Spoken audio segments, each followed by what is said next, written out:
आज हम आवर्त सारणी के उस हिस्से की गहरी पड़ताल करने वाले हैं जिसे अक्सर बस नीचे की दो लाइनों की तरह देखकर छोड़ दिया जाता है। लैंथेनॉइड्स और एक्टिनॉइड्स। हाँ, जिन्हें एफ ब्लॉक तत्व भी कहते हैं। मुझे ये हमेशा दो जुड़वा परिवारों की तरह लगते हैं। एक परिवार लैंथेनॉइड्स जो ज्यादातर एक जैसा है, शांत सा और अनुमानित व्यवहार करता है। बिल्कुल। और दूसरा परिवार एक्टिनॉइड्स जो बेहद जटिल, अस्थिर और सच कहें तो खतरनाक भी है। बहुत सही कहा। और आज हमारी पड़ताल का मकसद यही जानना है कि एक ही एफ ब्लॉक खानदान से होने के बाद भी इनके बर्ताव में इतना जमीन आसमान का फर्क क्यों है। और इसका सुराग, जैसा कि हमारे स्रोत बताते हैं, इनकी इलेक्ट्रॉनिक संरचना में ही छिपा है। हाँ, सारी कहानी वहीं से शुरू होती है कि इलेक्ट्रॉन परमाणु के अंदर कहाँ और कैसे बैठे हैं। तो चलिए इस पहेली को सुलझाना शुरू करते हैं। पहले उस शांत परिवार से मिलते हैं, लैंथेनॉइड्स। 4f श्रृंखला। हाँ, परमाणु संख्या 57 से 71 तक के तत्व। स्रोत बताते हैं कि ये चांदी जैसी सफेद नरम धातुएं हैं जो हवा में आते ही थोड़ी फीकी पड़ जाती हैं। ये तो काफी सामान्य बात लगती है। हाँ, ये तो इनकी फिजिकल प्रॉपर्टी हुई। इनकी असली खासियत जो इन्हें खास बनाती है वो इनके 4f ऑर्बिटल में छुपी है। अच्छा, वो कैसे? देखिए, जब ये तत्व आयन बनाते हैं, मतलब जब ये अपने इलेक्ट्रॉन खोते हैं, तो एक बहुत ही तय पैटर्न फॉलो करते हैं। ओके। वे अपने सबसे बाहरी 6s ऑर्बिटल के 2 इलेक्ट्रॉन तो खोते ही हैं और फिर एक और इलेक्ट्रॉन खोते हैं। नतीजा ये कि लगभग ये सभी तत्व बड़ी आसानी से 3 इलेक्ट्रॉन खोकर Ln3+ आयन बनाते हैं। Ln3+ मतलब +3 ऑक्सीकरण अवस्था। बिल्कुल, ये +3 अवस्था इनकी पारिवारिक पहचान है। आप लैंथेनॉइड का कोई भी यौगिक उठा लीजिए, 99% चांस है कि वो +3 अवस्था में ही मिलेगा। ये इनकी सबसे स्थिर, सबसे आरामदायक अवस्था है। एक मिनट, यहीं पर एक सवाल आता है। अगर +3 अवस्था इतनी ही स्थिर है, इतनी आरामदायक है, तो कोई तत्व भला एक अस्थिर +2 या +4 अवस्था में क्यों जाना चाहेगा? स्रोत साफ साफ बताते हैं कि कुछ लैंथेनॉइड्स ऐसा करते हैं। बहुत अच्छा सवाल है और इसकी वजह केमिस्ट्री का एक बहुत ही सुंदर नियम है। वो क्या है? समरूपता और संतुलन की चाह। आप ऐसे सोचिए कि एक ऑर्बिटल जब या तो पूरी तरह खाली हो, मतलब F0, हाँ, या फिर ठीक आधा भरा हो यानी F7, या फिर लबालब भरा हुआ हो F14, तो वो एक खास तरह की स्टेबिलिटी, एक स्थायित्व पा लेता है। ये एक तरह की परफेक्ट व्यवस्था है। अच्छा, तो ये एक तरह का सौदा है। मतलब थोड़ी सी अस्थिरता ले लो, लेकिन बदले में ऑर्बिटल का वो परफेक्ट संतुलन पालो। बिल्कुल सही पकड़ा आपने। ये एक ट्रेड ऑफ है। जैसे सीरियम को देखिए, वो +3 अवस्था में ठीक है, लेकिन अगर वो एक और इलेक्ट्रॉन खो दे तो वो +4 में चला जाएगा। हाँ, और ऐसा करते ही उसका 4f ऑर्बिटल पूरी तरह खाली यानी F0 हो जाता है। ये इतना बड़ा इनाम है कि वो ये सौदा कर लेता है। और यूरोपियम का भी उदाहरण था। यूरोपियम EU ठीक उल्टा करता है। वो सिर्फ 2 इलेक्ट्रॉन खोकर +2 अवस्था में आता है, जिससे उसे ठीक आधा भरा हुआ बेहद स्थिर F7 विन्यास मिल जाता है। और ये टर्बियम भी यही करता है, F14 पाने के लिए। लेकिन ये उनकी पसंदीदा अवस्था नहीं है। नहीं, बिल्कुल नहीं। बस कुछ खास हालात में अपनाया गया एक समझौता है। जैसे ही आप इन्हें पानी में घोलेंगे, ये फौरन वापस अपनी सबसे पसंदीदा +3 अवस्था में भाग आते हैं। ये तो बहुत दिलचस्प है। स्रोतों में एक और बात का जिक्र है।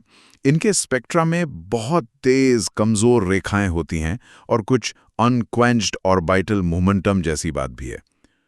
ये सुनने में बहुत भारी लगता है।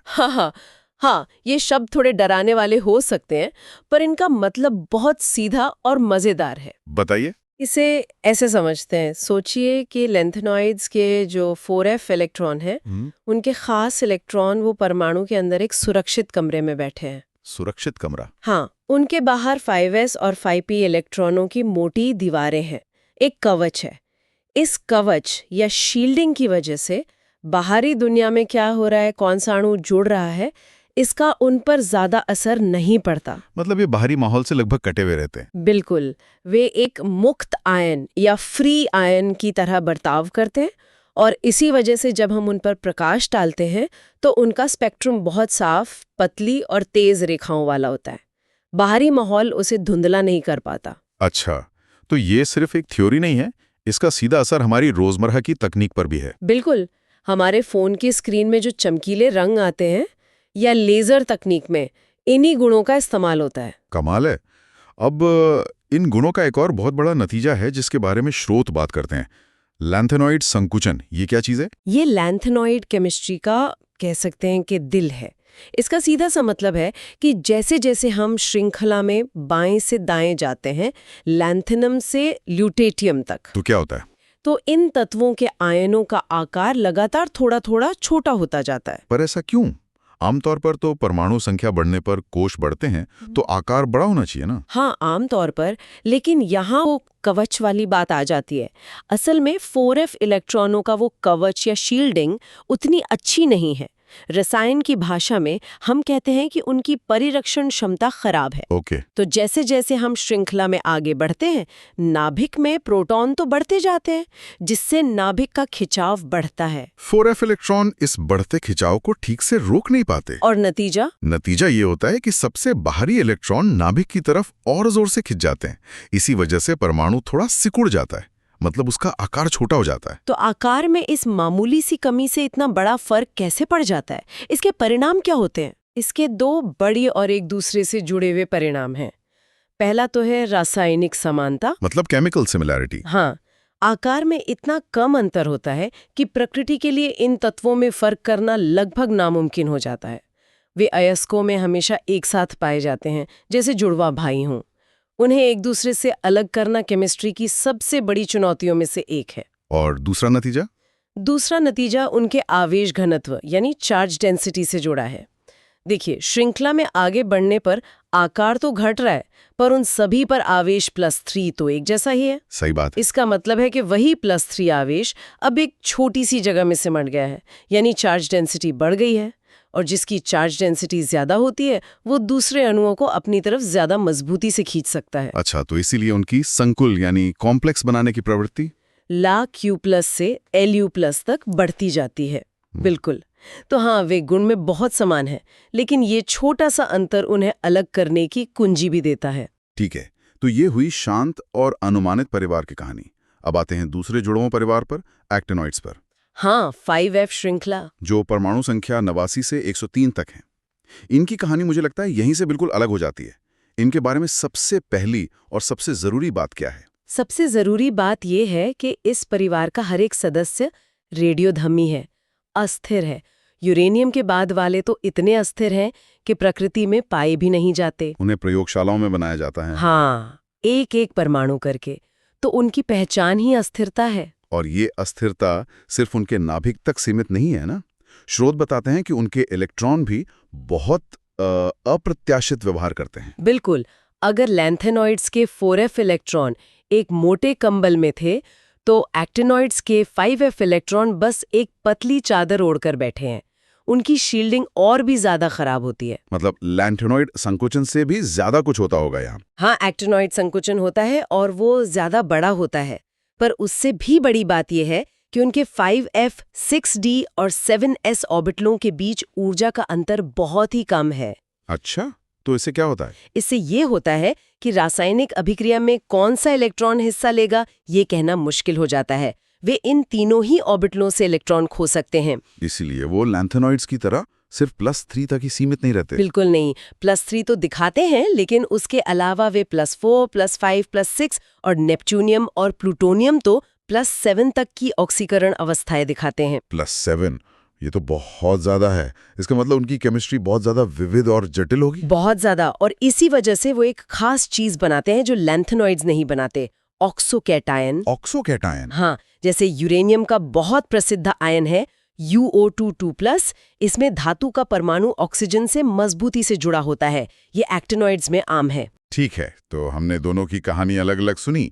अब अगर दोनों को आमने सामने खड़ा करें तो क्या समानताएं हैं? आखिर हैं तो एक ही ब्लॉक परिवार के। समानताएं बेशक है। दोनों में ही आखिरी इलेक्ट्रॉन अंदर के N-2f ऑर्बिटल में जाता है। दोनों के लिए ही तमाम विभिन्नताओं के बावजूद +3 ऑक्सीकरण अवस्था एक मजबूत आधार है, सबसे स्थिर है। और दोनों में संकुचन भी होता है? हाँ, दोनों ही अपने अपने तरीके से संकुचन दिखाते हैं और दोनों ही धातु के तौर पर बहुत क्रियाशील और धन विद्युतीय हैं। चुंबकीय गुण भी दोनों दिखाते हैं। लेकिन जैसा हमारी चर्चा से लग रहा है, असली कहानी तो उनके अंतरों में ही छिपी है। वो कौन से बड़े अंतर हैं जो एक को दूसरे से बिल्कुल अलग कर देते हैं? बिल्कुल, अंतर ही उनकी असली पहचान बताते हैं। पहला और सबसे बड़ा, रेडियोधर्मिता। लैंथेनॉइड्स में सिर्फ एक अपवाद है, प्रोमेथियम, जबकि सभी के सभी एक्टिनॉइड्स रेडियोधर्मी हैं। ये तो जीवन और मृत्यु जैसा अंतर है। सच में। दूसरा है ऑक्सीकरण अवस्थाओं की रेंज। लैंथेनॉइड्स +3 के इर्द गिर्द रहते हैं। एक्टिनॉइड्स एक पूरी रेंज दिखाते हैं, +3 से लेके +7 तक। उनकी केमिस्ट्री कहीं ज्यादा रंगीन है। और संकुल बनाने की प्रवृत्ति? तीसरा बड़ा अंतर, एक्टिनॉइड्स की संकुल बनाने की क्षमता लैंथेनॉइड से कहीं बहुत ज्यादा होती है। और ये भी उसी खराब शील्डिंग और ज्यादा चार्ज डेंसिटी की वजह से है। एकदम सही। और जैसा आपने पहले पकड़ा था, 5F का परिरक्षण 4F से और भी ज्यादा खराब है। इसका सीधा नतीजा है कि एक्टिनॉइड संकुचन लैंथेनॉइड संकुचन से बड़ा होता है। ये अंतर छोटे नहीं हैं, ये उनके रासायनिक व्यक्तित्व को पूरी तरह से परिभाषित करते हैं। तो इन सब सैद्धांतिक बातों का, शील्डिंग और संकुचन का वास्तविक दुनिया में क्या महत्व है? इन अंतरों को समझना एक केमिस्ट के लिए क्यों जरूरी है? ये ज्ञान सीधे तौर पर परमाणु ऊर्जा और परमाणु कचरे के प्रबंधन से जुड़ा है, जो आज दुनिया की सबसे बड़ी चुनौतियों में से एक है। कैसे? जब परमाणु रिएक्टर में ईंधन इस्तेमाल हो जाता है, तो उसमें कीमती एक्टिनॉइड्स जैसे प्लूटोनियम और बहुत सारे लैंथेनॉइड्स का एक खतरनाक कॉकटेल बचा होता है। इस कचरे को सुरक्षित बनाने के लिए इन दोनों परिवारों को अलग करना बहुत जरूरी है। और ये मुश्किल होगा क्योंकि उनके गुण काफी मिलते जुलते हैं। हाँ, यहीं पर हमारा ज्ञान काम आता है। हमें पता है कि एक्टिनॉइड्स की संकुल बनाने की प्रवृत्ति लैंथेनॉइड से कहीं ज्यादा होती है। अच्छा। तो वैज्ञानिक ऐसे अणु डिजाइन करते हैं जो इस मिश्रण में जाकर चुनिंदा तरीके से सिर्फ एक्टिनॉइड्स के साथ मजबूत संकुल बनाएं और उन्हें पकड़कर बाहर खींच लें, जबकि लैंथेनॉइड्स पीछे छूट जाएं। कमाल है, मतलब आप उनके व्यक्तित्व के इसी अंतर का फायदा उठा रहे हैं। बिल्कुल। टेल्सपिक प्रक्रिया जैसी तकनीकें ठीक इसी रसायन विज्ञान के सिद्धांत पर काम करती हैं। ये तो वाकई अद्भुत है। तो अंत में श्रोताओं के लिए एक विचार जिस पर वे इस चर्चा के बाद सोच सकते हैं। विचार ये है जो मुझे हमेशा हैरान करता है। चूंकि अधिकांश एक्टिनॉइड्स कृत्रिम और इतने ज्यादा रेडियोधर्मी है, उनका अध्ययन अक्सर अविश्वसनीय रूप से छोटी मात्रा में किया जाता है, कभी-कभी तो एक-एक परमाणु के स्तर पर। हाँ, ये तो आपने बताया था। अब जरा सोचिए, हम कैसे पुष्टि करते हैं कि संकुचन या संकुल निर्माण जैसे रासायनिक सिद्धांत जो हम स्थिर तत्वों के बड़े-बड़े नमूनों पर स्थापित करते हैं, इन चरम स्थितियों में भी वैसे ही काम करते हैं। ये सोचने वाली बात है। जब कोई तत्व सिर्फ कुछ सेकंड या उससे भी कम समय के लिए अस्तित्व में आता है, तो क्या रसायन विज्ञान का मतलब ही बदल नहीं जाता? आवर्त सारणी के बिल्कुल किनारे पर, जहां पदार्थ का अस्तित्व ही क्षणभंगुर है, कौन सी नई और अनूठी केमिस्ट्री हमारी खोज का इंतजार कर रही है? क्या पता वो हमारे मौजूदा नियमों को ही चुनौती दे दे।